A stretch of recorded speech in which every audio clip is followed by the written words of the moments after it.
마태복음 16장 13절부터 20절까지 말씀 제가 봉독해 드립니다.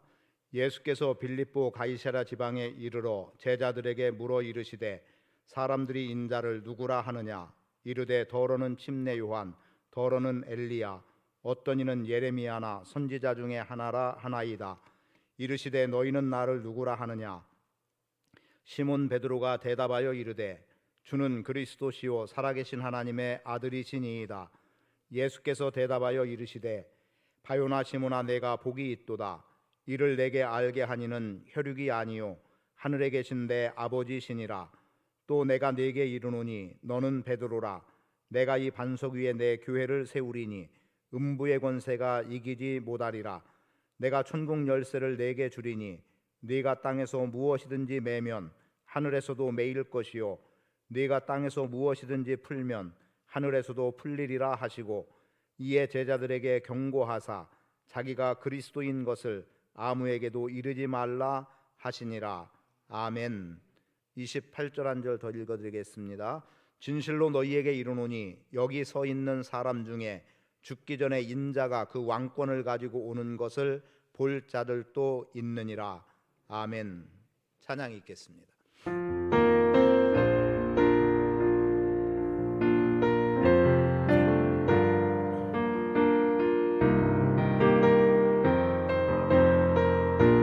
우리에겐 소원이다. 함께합니다. 우리에겐 소원이 하나 있네. 주님 다시 오실 그날까지 우리 가슴에 새긴 주의 십자가 사랑, 주의 교회를 사랑케 하네. 주의 교회를 향한 우리 마음,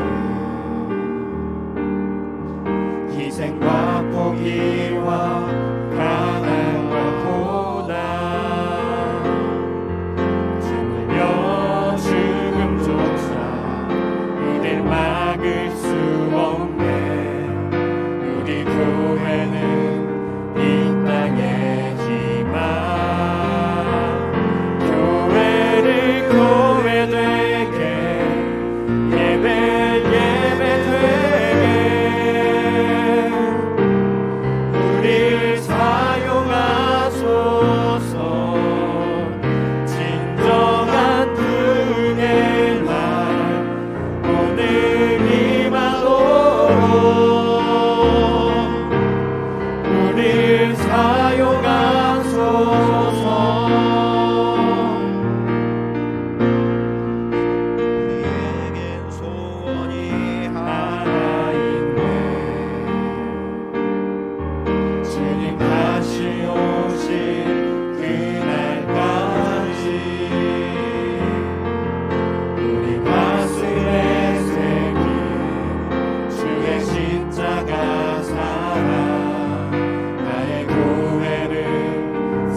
사랑으로 사역하리라. 교회는 생명이니 교회를 교회되게 예배되게 우리 사용하소서. 진정한 부흥의 날 오늘 임하도록 우리 사용하소서.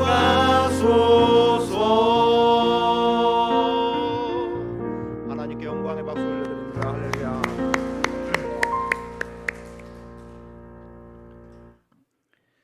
신앙을 고백한다는 것은 그 신앙을 전폭적으로 의지한다는 것이고, 또 그 신앙에 자신을 온전히 맡기고 또 자신을 드리고 헌신함으로 살겠다는 의미, 결단이 담겨 있습니다. 우리의 주변에 보면 어느 한순간 무너졌다 하는 것들이 간혹 드러나게 되죠. 물론 자연재해가 있어서 그런 경우도 있기도 하지만, 또 우리가 잘못 시작했고 또 잘못 관리를 했기 때문에 무너지는 경우들, 예를 들면 건물적인 모습에서는 무너짐이 한순간인 것을 보게 됩니다. 물론 처음에는 무너질 것 같지 않은 정도로부터 시작이 되겠죠. 약간의 금이 간다든가 혹은 약간의 기울임 또는 흔들림이 있을 때 이 정도 가지고 대수롭겠냐라고 생각하면 어느 순간 한꺼번에 무너져 버리는 소위 폭망이라고 하는 결과를 보게 되기도 할 거고요. 또 정치권을 들여다보면 정치권도 마찬가지입니다. 끝없는 고공행진을 할 것 같던 지지율들이 한순간 무너져 내리고 다시 반등하여 올라가기는 결코 쉽지 않은 일들, 특히 반등이라는 표현은 주식 거래에서 표현이 되고 있기 때문에 주식들도 떨어졌다가 올랐다 하는 반복 속에서 또 걷잡을 수 없이 무너져 내리는 것들을 보기도 합니다. 그런데 그런 속에서 특히 정치권을 보면 이런 경우들을 보게 됩니다. 누가 누구를 지지한다라고 하는 이 지지, 그런데 이 지지율이 결코 무너지지 않는 어떤 선들이 있습니다. 말 그대로 절대 지지자들이 있다는 거죠. 상황이 어떠하든 나는 그 사람을 지지하겠다라고 하는 것에서 아무리 거짓이 난무하더라도 또는 비리가 드러난다 하더라도 그냥 그러려니 하고 받아들이고 그냥 무감각하게 자신의 신념을 지키는 이런 경우들도 있습니다.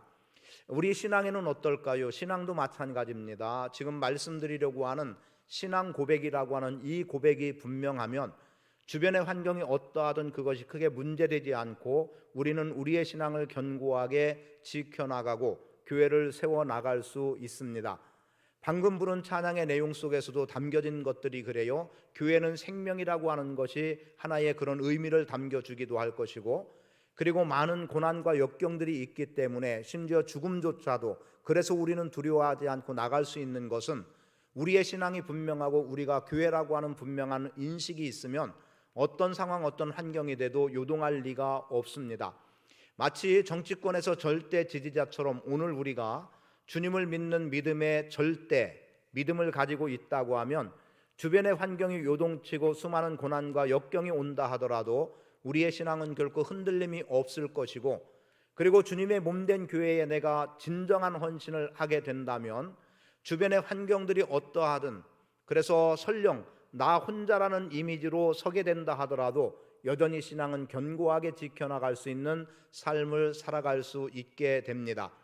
신앙 고백의 예배 공동체, 10월 한 달 동안은 교회 공동체를 말씀드리기를 원하는데, 그 중에 첫 번째로 말씀드리기 원하는 것은 신앙 고백, 그리고 이 신앙 고백이 예배로 나아갈 수 있는 예배 공동체의 모습까지를 보기를 원합니다. 왜 이런 말씀을 처음으로 시작을 드리는가 하면, 오늘 우리가 어떤 신앙을 고백하느냐가 우리가 어떤 예배를 하느냐로 직결되는 모습을 보기도 하고, 그리고 또 오늘 우리가 어떤 신앙의 고백을 하느냐에 따라서 흔들림 없는 가운데 주님의 영광을 온전히 드러낼 수 있는 기회를 얻어나가기 때문에 그렇습니다. 교회도 만약에 무너짐이 있다고 하면 그 무너짐이 회복되기가 쉬울까요? 결코 회복되기가 쉽지 않습니다. 끊임없는 어려움들, 그리고 무너질 때의 배경들이 여전히 자리하고 있고, 그리고 새롭게 서지기를 원한다면 무너짐의 배경들을 다 버려야 되는데 나는 나를 포기하고 싶지 않다는 거죠. 그리고 내가 가지고 있는 이 절대 진리처럼 믿고 있는, 또 가지고 있는 이 생각의 틀을 결코 깨뜨려 버리고 싶지 않다는 겁니다. 그래서 여전히 내 생각이 옳은 거고 내 생각이 아니면 안 되는 것으로 나가는 그 태도를 버리지 않기 때문에 실은 교회도 무너졌다 다시 서기라는 것은 결코 쉬운 일이 아니라는 것을 경험하게 됩니다. 저는 오늘 여러분들이 신앙을 고백함으로 인해서 그 신앙에 전적으로 자신을 맡기는 삶, 그리고 하나님을 신앙한다, 예수 그리스도를 신앙한다는 것에서 여러분이 절대적으로 헌신함으로 살아가는 그 삶의 모습이 오늘 저와 여러분 삶 속에 나타나지기를 원합니다. 그래서 말씀드리는 바는 아는 만큼 믿을 수 있는 거예요. 내가 누구를 전폭적으로 지지한다는 것은 그에 대해서 절대 신뢰한다는 의미가 있는데, 그런 것처럼 오늘 우리가 얼만큼 아느냐가 얼만큼 믿느냐로 연결이 되어지기 때문에 내가 어떤 신앙을 고백하느냐가 어떤 교회를 세워나가고 어떤 예배가 되도록 가능하도록 한다는 의미가 되기 때문에 오늘 제가 여러 번 여러분들에게 반복적으로 드렸던 말씀입니다만, 다시 한번 이 시간에 우리가 그 고백을 분명히 할 수 있기를 원합니다. 사실 많은 그리스도인들이 내가 예수를 믿고 구원받았다고 하지만 정작 구원의 문제를 말씀을 가지고 접근해 나가다 보면 내가 구원받는지의 여부에 흔들리는 사람이 있기도 하고, 그리고 말 그대로 성경을 가지고 접근을 하면 자칫 신앙의 고백 속에서도 요동되는 일들이 있기도 합니다. 그래서 여러분들이 그동안 여러 번 들었던 말씀이라 하더라도 오늘 처음 듣는 말씀으로, 새롭게 듣는 말씀으로 받아들이고 오늘 여러분들이 신앙의 고백을 견고하게 할 수 있기를 원합니다. 고백 없이 믿음할 수 없습니다. 고백 없이 예배할 수 없습니다. 그러하기 때문에 여러분의 신앙의 고백이 오늘 새롭게 드러나기를 원하는데, 우리의 신앙의 고백은 창조주 하나님, 즉 하나님이 창조주 하나님 되심을 고백하는 것으로부터 우리의 신앙은 시작되어야 합니다. 창세기 1장 1절은 태초에 하나님이 천지를 창조하셨다고 말씀하고 있죠. 하나님이 천지를 창조하셨다는 속에 우리는 온 우주 만물을 하나님이 지으셨다라고 그렇게 말을 합니다.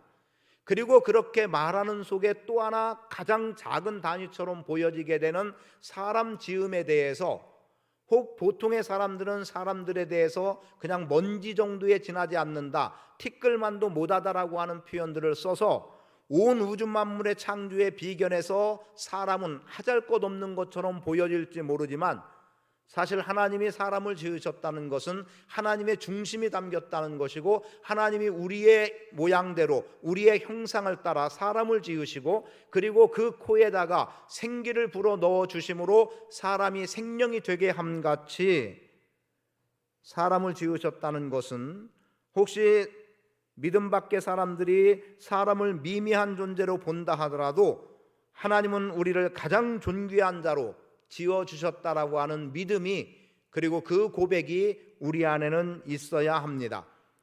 우주 만물을 지으셨으니까 거기에 나도 당연히 포함된다라고 하는 생각 분명히 가질 수 있지만, 온 우주 만물을 벗어나더라도 나라고 하는 한 생명이 하나님께로부터 왔다라고 하는 이 믿음이 오늘 우리 안에 있어야 되고, 이 고백이 있어야 우리의 신앙은 시작될 수 있는 거예요. 왜냐 하면 내가 누구인지도 모르고 내가 어디로부터 왔는지도 모르고 내 존재적 가치가 무엇인지를 모른다고 하면 내가 나를 모르는 가운데 무엇을 예배하고 무엇에 헌신하고 충성하겠습니까? 그러하기 때문에 내가 하나님께로부터 지음받았다라고 하는 분명한 고백이 오늘 우리 안에서 믿음의 증거로 나타나 지어질 때 비로소 오늘 우리의 신앙은 바른 신앙이 될 수 있고, 우리의 예배는 하나님이 받으실 수 있는 온전한 예배가 될 수 있는 거죠. 그래서 한번 질문으로 던져본다면 스스로에 대해서 갖게 되는 질문, 내 존재의 근본 없이 신앙이 가능할 것인가? 내가 누구인지 어떤 존재인지 모름 속에 누구를 신앙하겠다는 것이 과연 옳은 것인가를 생각해 본다면, 오늘 저는 여러분이 지금 믿고 섬기는 하나님이 창조주 하나님이시라는 분명한 고백, 그렇게 고백하는 속에는 하나님이 나를 지으셨고 하나님이 나를 이곳에 존재하셨고 이 땅의 사람으로 살아갈 수 있도록 해주셨다는 것에 확신을 갖고 살아갈 수 있기를 축복합니다. 그래서 오늘 우리의 신앙의 출발은 창조주 하나님을 범사에 인정하고 고백하는 것으로부터 시작되어야 합니다. 그리고 우리의 신앙의 고백은 예수 그리스도의 하나님의 아들 되심의 고백이 우리의 신앙으로 고백되어져야 합니다. 본문 읽은 말씀 속에 마태복음 16장 16절에 주는 그리스도시요 살아계신 하나님의 아들이시니이다라고 한 고백은 오늘 우리가 이보다 더한 어떤 고백을 할 수 없을 만큼 가장 존귀한 고백으로 자리합니다. 그 고백의 훌륭함이 어떻게 드러나고 있습니까? 내가 이 고백 위에 교회를 세우겠다, 교회의 음부의 권세가 이기지 못하게 하겠다, 그리고 교회에 천국 열쇠를 주므로 땅에서 무엇이든지 매면 하늘에서도 매주고 땅에서 무엇이든지 풀면 하늘에서도 풀어주는 놀라운 역사를 교회로 경험할 수 있도록 하겠다고 말씀해 주셨습니다. 이 약속의 말씀과 관계된 말씀을 보면 이런 내용이죠. 예수님과 예수님의 제자들이 복음을 전하면서 여행을 합니다. 그러다가 어느 날 길을 가게 됐던 그 시점은 가이사랴 빌립보 지방이라고 하는 곳에 예수님과 제자들의 발걸음이 닿게 돼요. 그런데 그들이 좁은 길을 지나다가 앞에 드러나 보이는 아주 높고 웅장해 보이는 거대한 절벽 같은 산이 하나 보여지게 됩니다. 그리고 그곳에 보니까 갖은 우상들이 있는데 엄청 커다란 우상이 있는가 하면 작은 개념의 우상도 놓여 있어요. 그리고 사람들은 저마다 자기의 신들에게 어떤 모양으로든 제물을 드리면서 엎드려 절을 하고 있습니다. 그리고 손발을 비는 거예요. 그러한 광경을 목격한 제자들, 아마도 그 앞에 놓여 있는 산, 절벽의 산을 바라보면서 압도적이라고 여길 만한 환경을 그들은 접하게 됩니다. 그런데 그 상황과 환경 속에서 예수님께서 제자들에게 묻는 거죠. 사람들이 나를 누구라고 하더냐? 그때 제자들의 반응은 이런 거였습니다. 어떤 사람들은 예수님을 침례 요한이라고 하고, 어떤 사람들은 엘리야라고도 하고, 어떤 사람들은 예레미야라고도 합니다. 그리고 더러 어떤 사람은 선지자 중에 하나라고 예수님에 대해서 그렇게 말을 하고 있다는 겁니다. 그때 예수님께서 다시 물음을 축소시켜서 예수님께서 제자들에게 묻습니다. 너희는 나를 누구라고 하느냐? 그때 베드로가 고백하죠. 주는 그리스도시요 살아계신 하나님의 아들이십니다. 자, 이제 여러분들이 그 현장으로 들어갑니다. 예수님과 12명의 제자들 그 사이에 여러분 각자가 서 있습니다. 예수님과 함께 걸음을 걷다 보니까 앞에 넓은 아주 웅장한 절벽이 놓여 있어요. 그냥 절벽이라고 보기에는 심상치 않은, 거기에 갖은 우상의 조각들이 놓여 있고 거기에 수많은 사람들이 모여서 절을 하고 있는 광경을 여러분이 지금 목격하고 있습니다. 그때 예수님께서 여러분에게 묻는 거예요. 너는 나를 누구라 하느냐?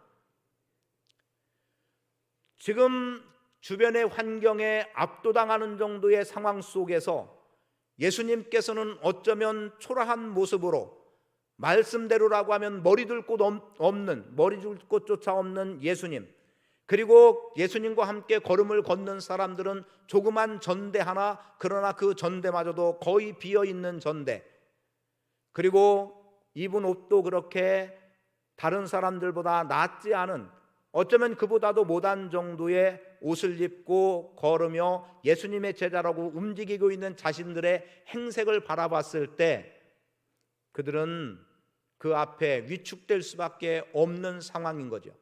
그런데 거기서 예수님께서 묻는 거예요. 너희는 나를 누구라 하느냐? 그때 여러분들이 어떻게 대답하시겠습니까? 지금 여러분의 눈앞에 보여지는 것은 거대한 우상들이 놓여 있고, 그리고 저 우상이 나에게 많은 복을 줄 것이고 풍요를 줄 것이고, 그리고 저 우상을 섬기면 내 생명이 안전하게 보존될 것 같은 그러한 상황이 눈앞에 펼쳐져 있습니다. 내가 예수님의 제자로서 하나님을 믿는다고 한들 하나님은 보여지지 않고, 그동안 하나님은 우리 가운데 역사됨이 최소한 그들이 생각하는 400년의 범주라고 한다면 지금 예수님은 우리에게 아무런 일도 행해 주시지 않았고, 하나님은 우리 안에서 어떤 일도 행해 주시지 않았는데, 그러면 이 예수가 정말 하나님께서 보낸 하나님의 아들인지조차도 구분하기 어려운 시점이라고 여길 때 여러분은 어느 길을 택하겠느냐는 거예요.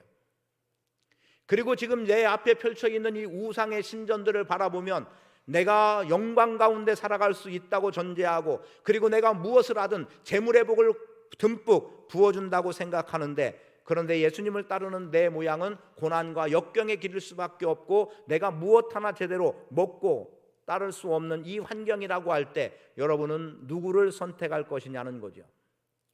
그러한 위험과 위기 속에 베드로가 고백하는 겁니다. 무엇라고 고백해요? 주는 그리스도시요 살아계신 하나님의 아들이라고 고백을 합니다. 그리고 이미 어떤 사람들이 이야기한 예수님에 대한 평가 또는 그라고 말하고 있는 그 말을 그대로 들여온다면, 베드로가 주는 그리스도시요 살아계신 하나님의 아들이십니다라고 하는 이 고백 속에 예수님은 침례 요한보다 큰 분이십니다. 예수님은 엘리야보다 더 능력 있는 분입니다. 예수님은 예레미야보다 더 탁월한 예언자이십니다. 예수님은 그 어떤 선지자와 비교할 수 없는 선지자입니다라고 하는 고백이 사실은 그 속에 담겨 있는 거예요. 그리고 28절에서 말씀하고 있는 예수님이 왕권을 가지고 오신다는 말씀대로라고 하면, 베드로의 고백 속에는 예수님은 그 어떤 왕보다도 위대한 왕입니다. 지금 헤롯이 우리 앞에 있고 가이사가 우리 앞에 있다 하더라도 예수님만이 우리의 진정한 주인이시오 왕이라는 고백을 지금 사람들은 또는 제자들은 그렇게 예수님에게 고백하고 있는 겁니다. 그래서 이 고백의 말씀, 예수 그리스도는 하나님의 아들 되심이라고 하는 이 고백은 오늘 우리 안에 창조주 하나님을 고백하는 것만큼이나 중요한 고백이 되는 거죠. 창조주 하나님에 의해서 내가 이 땅에 존재하고 있다면, 이 땅에 존재함으로 살아가는 내가 죄의 삭슨 사망이라고 하는 선언으로 사망의 길을 걸어가고 있을 때, 예수님께서 하나님의 아들로 이 땅에 오셔서 하나님의 사랑을 나타내 보여주셨고, 그리고 예수님의 십자가의 죽으심의 사건을 통해 나를 죄로부터 건져내서 생명의 길로 이끌어 주심, 거기에 더하여 나를 교회 삼아 주심에 대한 것은 바로 예수 그리스도가 하나님의 아들됨을 통해서 나타내 보여주신 사건입니다. 예수님은 근본 하나님의 본체시나 하나님과 동등됨을 취할 것으로 여기지 아니하시고, 오히려 자기를 비워 종의 형체를 가시사 사람과 같이 나타나셨고, 그리고 자기를 낮추시고 죽기까지 복종하셨으니 곧 십자가에 죽으심이라. 여러분, 예수 그리스도의 하나님 아들 되심은 하나님의 사랑을 고백하는 것이고, 그리고 예수만이 내 삶의 주인이라고 하는 나의 구세주 되심에 대한 고백을 하는 겁니다. 그래서 주는 그리스도시요 살아계신 하나님의 아들이라고 하는 고백 속에서는 내 삶의 주인이 예수이시고 나를 구원하신 분이 예수님이라고 하는, 즉 예수 그리스도는 내 삶의 구세주와 주가 된다는 고백이 분명하게 담겨 있습니다.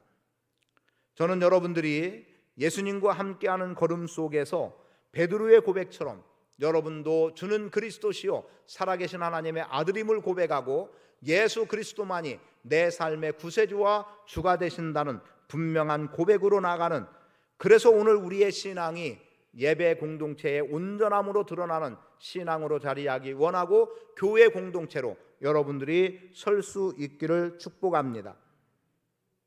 예수 그리스도의 하나님의 아들됨의 고백은 예수 그리스도는 내 삶의 구세주와 주되심에 대한 고백과 같다고 말씀하신 속에 여러분에게 이러한 질문을 드려봅니다. 예수가 나의 구세주인가? 예수가 나의 진정한 주인인가?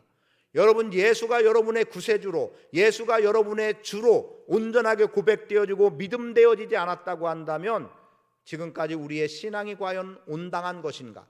그리고 내가 하나님을 예배한다고 예배한 이 예배는 과연 하나님께서 받으셨을 예배인가를 돌아보게 하는 일이 되는 겁니다. 예수님이 지금 여러분의 주인이 되기를 바라고, 예수님이 지금 여러분 안에 구세주가 되셔서 여러분을 구원으로 인도하는 은혜의 삶을 사는 자리에 여러분으로 하여금 서도록 역사해 주시기를 축복합니다. 그리고 이렇게 하나님의 아들 되심과 하나님께서 창조주 되심에 대한 이 신앙 고백 속에 나타나는 것은 오늘 우리가 동일한 고백 속에 동일한 예배로 나아갈 수 있다는 겁니다. 저는 여러분들이 교회에 대한 여러 가지 그림들을 가지고 있으리라고 봅니다. 우리 교회는 이랬으면 좋겠다, 이런 교회가 되기를 원한다, 그리고 내가 교회를 이렇게 만들어가면 좋겠다라는 생각들을 가질 수 있겠죠. 저도 동일하게 그런 생각을 가지고 있습니다. 물론 제가 그리고 제가 뜻한다고 해서 되어질 일은 아닙니다. 하나님께서도 동일하게 그렇게 역사해 주실 때 그때 가능한 일이고, 그리고 주님의 생각과 내 생각이 맞을 때, 주님의 뜻과 내 뜻이 맞아떨어질 때 역사는 이루어지기 때문에 하나님의 뜻을 구하며 나가는 속에서 저는 우리 교회가 신앙 고백이 분명한 교회 공동체와 더불어 아름다운 예배 공동체를 이루어 나갈 수 있기를 원하고, 그리고 10월 한 달 동안 근본적인 문제에 있어서 신앙의 고백, 이 고백만큼은 절대 우리 안에 필요한 것을 전제하고, 그리고 하나님께서 허락하시면 11월, 12월 조금은 그보다 벗어나서 절대라고 하는 표현은 할 필요가 없겠지만 성경에 근거한 우리의 또 다른 신앙 고백들을, 우리의 삶과 관계된 신앙 고백들을 해나갈 수 있는 기회를 갖기를 원합니다. 오늘 우리가 믿는 대상이라고 하는 대상은 하나님, 예수 그리스도라는 것을 분명히 하고 있습니다. 그럼 하나님과 예수 그리스도에 대한 분명한 인식은 있는데, 그럼 그분을 어떻게 알아가겠느냐, 그리고 그분을 어떻게 알아가는 만큼 우리의 믿음이 더해지느냐는 것은 서로 연결고리를 갖고 있지만 예배를 통해서 깊은 은혜를 경험하는 속에 내가 믿는 예수가 누구인지, 내가 믿는 하나님이 누구인지를 발견하고 체험해 나갈 수 있습니다. 그러하기 때문에 신앙의 고백과 예배는 연결이 될 수밖에 없는 거고, 그래서 신앙 고백의 공동체는 예배의 공동체로 나갈 수 있게 됩니다. 그 가운데 단적으로 표현된 두 가지의 표현을 가지고 함께 말씀을 나눕니다. 예배와 관련해서 가장 중요하게 우리의 고백으로 연결되어지는 두 가지는 계시록 4장 1절을 통해서 말씀하고 있는 창조주 하나님에 대한 예배입니다. 창조주 하나님에 대한 예배를 여러분 주보 속지에 있는 세 번째 대지에서 함께 읽어보기 원합니다. 마지막 대지입니다. 시작. 우리 주 하나님이여, 영광과 존귀와 권능을 받으시는 것이 합당하오니 주께서 만물을 지으신지라. 만물이 주의 뜻대로 되어 있었고 또 지으심을 받았나이다.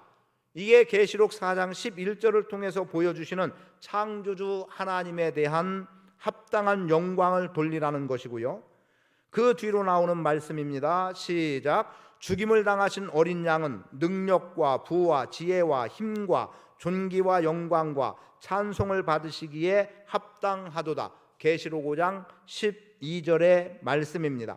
여기서 말씀하고 있는 것은 죽임을 당하신 어린 양, 누구입니까? 예수 그리스도입니다.